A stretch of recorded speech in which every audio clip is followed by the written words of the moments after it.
All right, so today I'm going to show you how to make a political cartoon. I'm going to show you a couple examples of political cartoons, and then I'm going to show you how to make a couple of quick and easy guys that you can create your own political cartoon with. All right, as you know, or as you may know, political cartoons sort of take a humorous slant at an event that happened in history. This first example that I'm going to show you is an event that happened in U.S. history. It's an event leading to the American Revolution, and it's the Proclamation of 1763. All right, there are three key things you're going to put in your political cartoon. The first thing is who was involved in your cartoon. Who was involved? And in this case, it's Native Americans and the colonists. And then the second thing you're going to put is what the policy was about. In this case, the land west of the Appalachian Mountains was off limits to the colonists.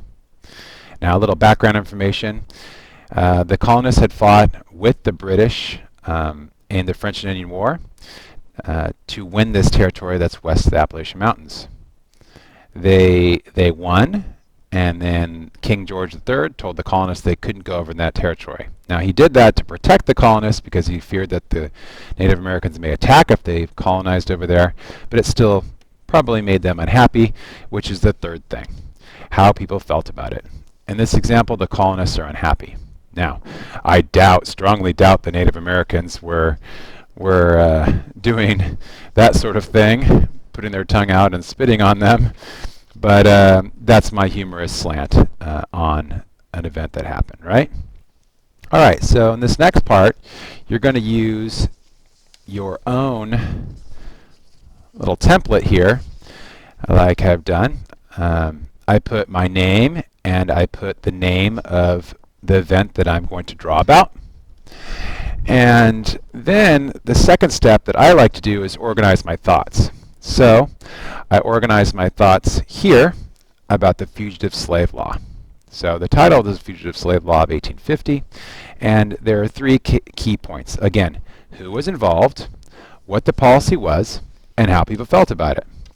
So the key participants of the Fugitive Slave Law were Northern abolitionists, people who didn't want slavery, the Southern slave owners, and then, of course, the slaves themselves.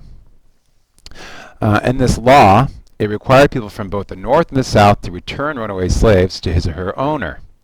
Now, of course, the Northerners who didn't like it didn't necessarily have a need for slaves, wanted to abolish it, get rid of it. They didn't like the idea that they'd have to return to the South their slaves. Of course, this leads to the next thing, is how people felt about it. Now, as you can imagine, the Southerners were happy. They liked this law that was passed by our legislative branch, our Congress. And the Northerners, of course, viewed it as a loss. And as a consequence of that, they decided they were going to largely ignore it or defy it.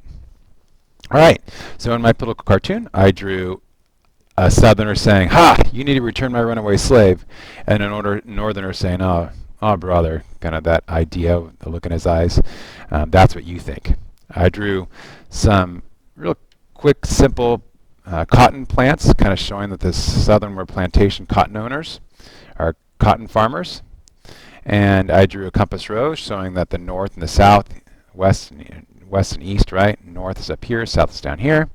And I drew a northerner, sort of industrial north with a little smokestack there and a river going by with a paddle wheel being propelled by the river. Of course, the North were textile manufacturers or fabric manufacturers. And guess where they got their cotton from? The South. But the North used a different type of labor, and that was the people that were immigrating into the country often worked for very inexpensively, and that's who they used. All right, so this is a quick visual representation of what I know about the Fugitive Slave Law of 1850. It shows some key factors, and now we get to the fun part. You get to draw your own. Guys, I'm going to keep them real simple here, and I want to remind you that anytime you draw in class, your instructor is not looking for your perfection in your artwork, but they're looking for you to visualize a concept and put it on paper. Brain research shows that if you're able to visualize it, you'll remember it better, and that's what we're looking for. All right, so these guys are real simple. We're going to draw a head first. Right? Don't worry if your Circle's not perfect. Don't worry about it. All right, head, and then a body. I drew kind of a big head. Your proportions might be a little different. All right. Then I like to draw the arms coming off the body like this.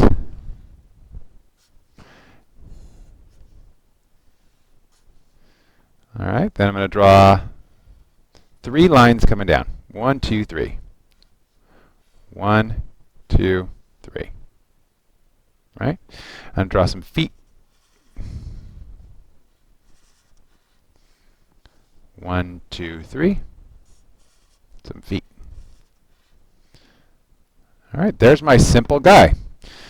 Now we're just going to put some hands on him. Don't worry if you don't have 5 fingers. You'll see my guy has 4. And we're going to put a face on him.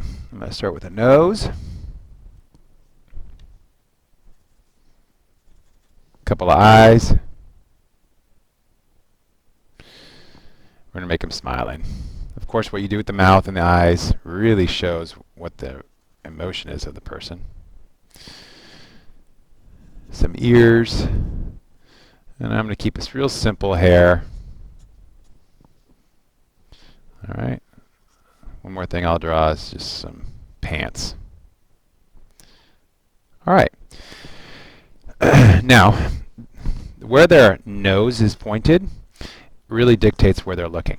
So that's the next little quick key concept I want you to know. He's looking up, right?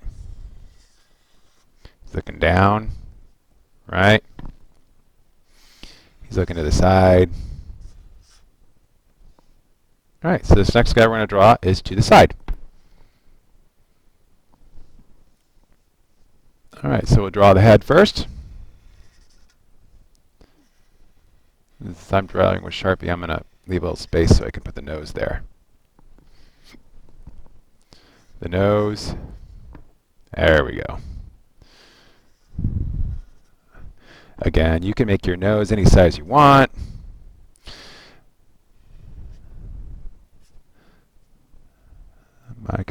Making him smile again. And the hair. I don't know why I decided to put the face on first. But it's the same concept again. You draw the body.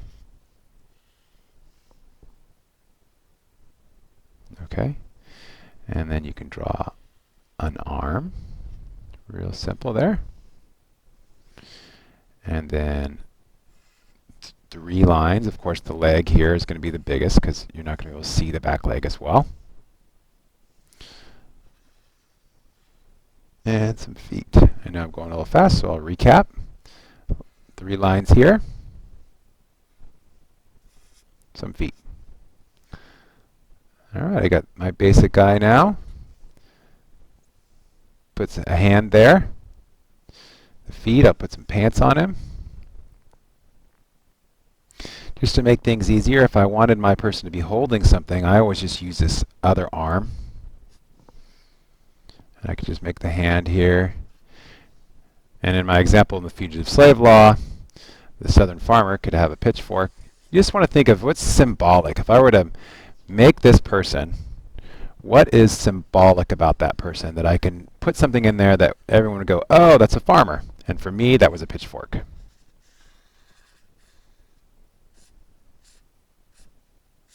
Keep it simple. Again, your teacher is going to look for your ability to show the concept, not necessarily your ability to draw something.